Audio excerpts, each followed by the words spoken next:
Hello everyone, my name is Arbi Fawji and this is my student number. I am a student of English Education, Maritim Haji University in Tanjung Pinang. In this video, I want to share about the similarities and differences between Japan and China. Before we start, there is a disclaimer here.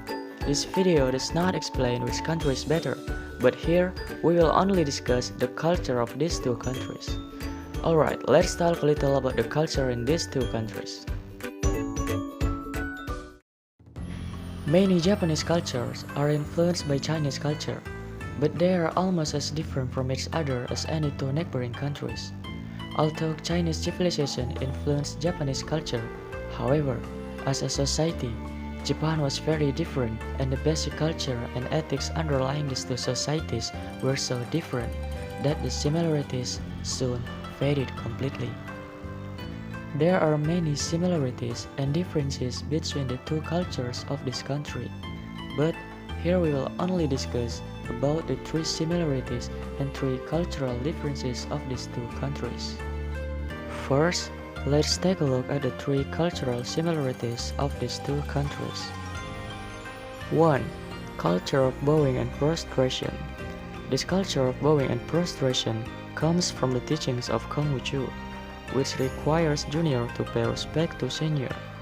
Generally, this bowing gesture is done when welcoming someone who is considered important or old, apologizing, a form of gratitude, and also a form of shame. In general, people also bow to the bodies and also at certain celebrations. In these two countries, students are generally taught to bow when meeting the teacher. 2. Strong family roots.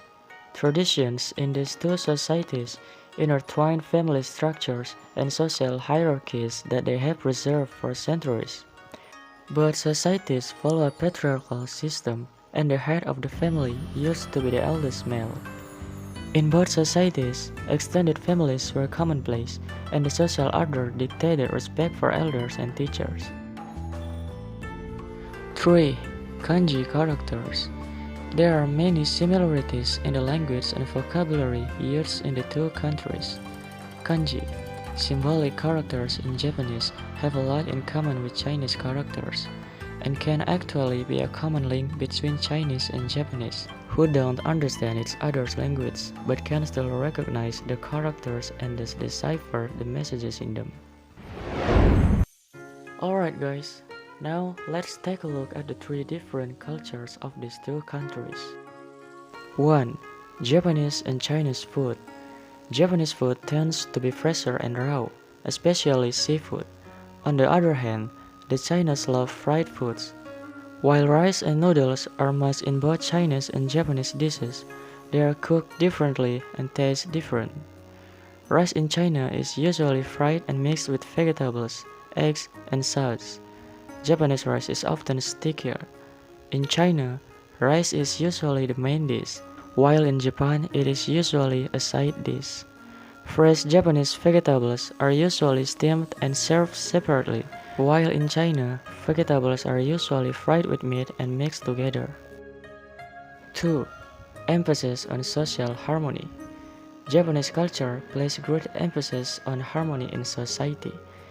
In Japan, it's not easy to spot public fights, people yelling at each other, or other signs of social stress.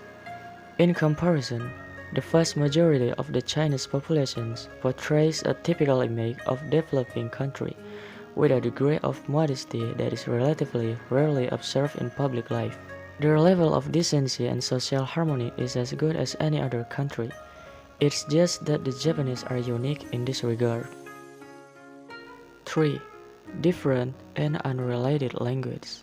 Surprisingly, the main language of Japan and Chinese appear to be unrelated in their origins. Unlike Chinese, Japanese also has a phonetic letter, hiragana, which has a little in common with Chinese. It is more like the Indo-European language group, suggesting a possible connection with Prakrit, the language of the masses in ancient India, which Buddha adopted for his sermons. Okay guys, those were three differences and similarities about Japanese and Chinese culture. Japanese culture and Chinese culture really inspire me because of their unique culture. Moreover, I'm a fan of Japanese culture, where I really want to feel the atmosphere of being in Japan, like wanting to see a cherry tree that is so beautiful, wearing a yukata and kimono, which is a dress traditional Japan, try typical Japanese food, and many more. I hope someday I get a chance to fly to Japan and live there. Alright guys, maybe that's all I can say. If there are words that are wrong or that are not pleasing to your heart, I personally apologize. Thank you for watching this video. Don't forget to like and comment, okay? See you next time. Bye bye.